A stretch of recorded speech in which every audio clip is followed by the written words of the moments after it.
Assalamualaikum sahabat cahaya. Hari ini, mari kita melangkah bersama ke masa yang penuh keberkahan. Kita akan menelusuri kisah seorang wanita yang hatinya begitu dekat dengan Rasulullah. Sebuah kisah yang tidak hanya mengajarkan kesabaran dan keteguhan, tetapi juga membangunkan kembali cinta kita kepada keluarga Nabi. Selamat datang di Sahabiah Nabi, tempat kita belajar dari wanita-wanita surga. Pada masa-masa awal Islam di Mekah, ketika tekanan Quraisy semakin keras, ada seorang gadis muda yang diam-diam sedang ditempa oleh Allah. Namanya Asma. Usianya masih belasan, namun hatinya seperti telah tumbuh jauh sebelum tubuhnya. Di rumah Abu Bakar, syahdu bacaan Quran sering memenuhi malam. Namun malam itu berbeda. Suasana rumah penuh ketegangan. Abu Bakar duduk gelisah, wajahnya pucat memikirkan keselamatan Rasulullah. Asma berdiri di sudut ruangan, memperhatikan ayahnya dengan mata yang penuh iba dan rasa ingin membantu. Ia tidak mengerti seluruh detil rencana perjalanan Nabi, tapi ia tahu sesuatu besar akan terjadi. Ia tahu ayahnya sedang mempersiapkan langkah berbahaya, hijrah diam-diam bersama Rasulullah. Asma bukan hanya gadis biasa, ia tumbuh di lingkungan yang setiap napasnya dipenuhi amanah. Ia mendengar ayat-ayat tentang keteguhan. Ia melihat bagaimana ayahnya rela menyerahkan hartanya untuk Islam. Dan dari semua itu, Asma belajar satu hal. Keberanian bukan menunggu waktu dewasa. Keberanian lahir ketika iman sudah memenuhkan dada. Malam-malam itu, Mekah terasa seperti perang yang tidak terlihat. Jalan-jalan sepi, namun mata-mata Quraisy mengintai setiap gerakan kaum muslim. Dan di tengah ketakutan itu, Asma mengambil peran yang kelak akan membuat langit memuliakannya. Ketika ia mendengar bahwa Nabi akan segera keluar dari rumah dan menuju persembunyian, Asma merapatkan jilbabnya, memeluk dirinya sendiri, dan berkata dalam hati, "Ya Allah, bila Engkau butuh hamba-Mu untuk menjaga Nabi-Mu, maka pilihlah aku, meski aku hanya seorang gadis." Dan Allah benar-benar memilihnya.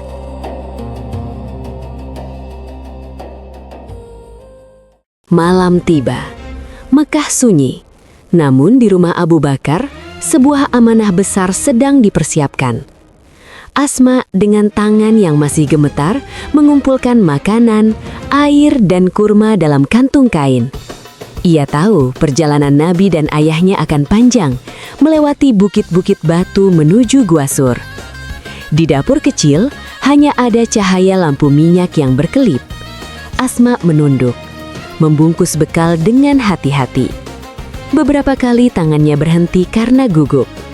Bukan karena takut tertangkap, tetapi karena takut bekalnya tidak cukup membantu Nabi. Ketika hendak mengikat bungkusan, Asma mendapati tidak ada tali yang bisa dipakai. Ia memandang sekeliling, mencari-cari, namun tidak ada apapun. Lalu, ia memutuskan sesuatu yang kecil, namun besar di mata Allah. Dengan tekad penuh, ia merobek kain yang melilit pinggangnya, sebagai sabuk yang biasa digunakan wanita Quraisy. Ia merobeknya menjadi dua bagian, untuk mengikat dua bungkusan, makanan dan air. Robekan itu terdengar lembut, tetapi bagi malaikat, itu suara keberanian. Asma kemudian berjalan di malam gulita, melintasi jalan-jalan yang diawasi mata-mata Quraisy.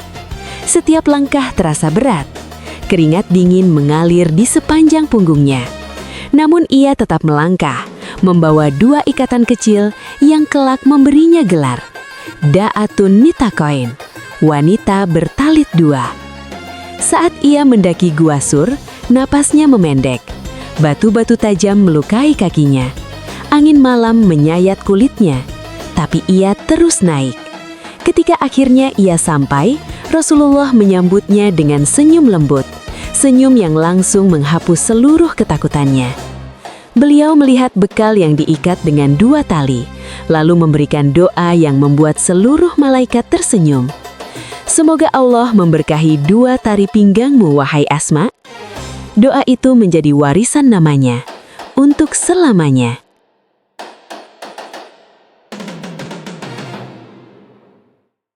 Jika kisah wanita mulia ini menyentuh hatimu, izinkan kami terus menyampaikannya.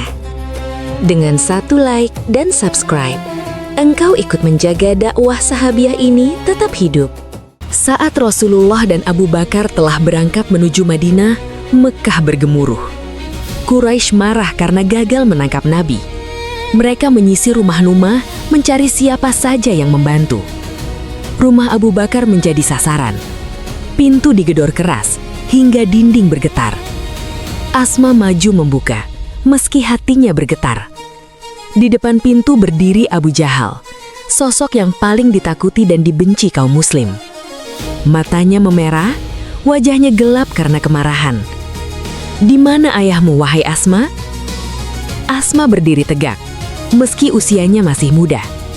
Dengan suara pelan ia menjawab, "Aku tidak tahu." Ucapan itu membakar amarah Abu Jahal. Dengan tangan besar, ia menampar pipi Asma keras hingga jilbabnya bergeser. Namun Asma tetap diam. Air matanya tak tumpah.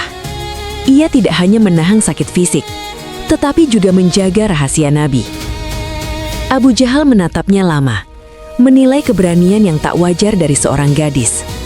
Lalu ia pergi, gagal memaksa Asma berbicara. Dan ketika pintu kembali tertutup, barulah Asma menyentuh pipinya yang memerah, berbisik, "Ya Allah, kuatkan aku, seperti Engkau menguatkan nabimu di Gua Thur." Tak ada saksi saat itu, tak ada kamera, tak ada panggung, tapi Allah mencatat semuanya. Setelah hijrah, Madinah menjadi rumah baru bagi kaum muslim. Namun fitnah terus beredar. Rumor menyebar di kalangan Yahudi bahwa kaum muhajirin tidak akan dikaruniai anak setelah meninggalkan Mekah. Asma saat itu sedang hamil besar. Dalam perjalanan menuju Madinah, langkahnya berat, tubuhnya letih, namun hatinya tetap menggantungkan harapan kepada Allah. Di perkampungan Quba, Asma merasakan sakit melahirkan. Para wanita Ansor mendampinginya, dan di tengah kesulitan besar itu, lahirlah seorang bayi laki-laki. Tangis pertamanya memecah udara Madinah, seperti cahaya di tengah kegelapan. Bayi itu adalah Abdullah bin Zubair, bayi pertama kaum muhajirin di Madinah. Kabar kelahiran itu menyebar cepat. Kaum muslim berlari menuju rumah Asma, membawa wajah-wajah penuh syukur. Mereka merayakan kelahiran yang menepis tahayul, membuktikan rahmat Allah lebih besar daripada ucapan manusia. Asma memeluk bayinya erat. Keringat masih tersisa di dahinya, namun senyumnya penuh ketenangan. Ia mengangkat bayinya, lalu membawanya kepada Rasulullah. Nabi mengazankan di telinga kanan dan mentahnik mulutnya. Itu adalah hadiah yang tak akan pernah dilupakan Asma.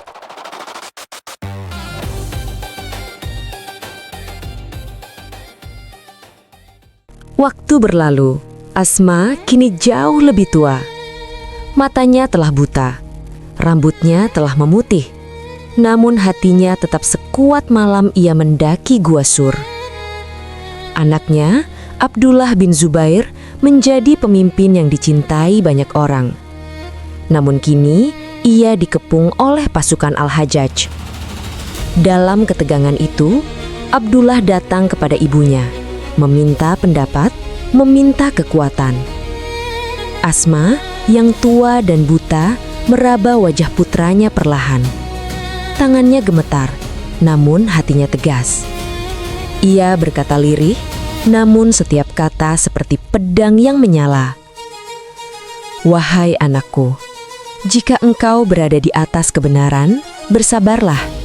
Jangan biarkan dirimu menjadi tunggangan orang zalim." Abdullah menangis, mencium kepala ibunya, lalu pergi menuju medan syahid. Ketika kabar gugurnya Abdullah sampai kepada Asma, ia menegakkan tubuhnya yang renta dan berkata, "Segala puji bagi Allah yang memuliakan putraku dengan kematian seorang pemberani." Di akhir hidupnya, Asma tetap ibu yang melahirkan para pahlawan. Bukan hanya anaknya, tetapi generasi demi generasi sampai hari ini.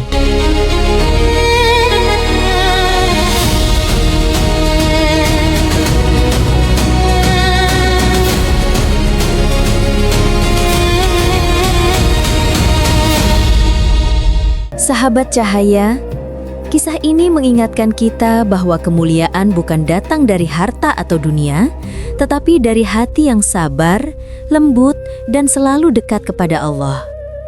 Semoga teladan para sahabiah menguatkan langkah kita, menerangi hari-hari kita, dan menumbuhkan cinta yang lebih dalam kepada Rasulullah Shallallahu Alaihi Wasallam. Terima kasih telah bersama di perjalanan ini. Sampai bertemu di kisah mulia berikutnya. Wassalamualaikum warahmatullahi wabarakatuh.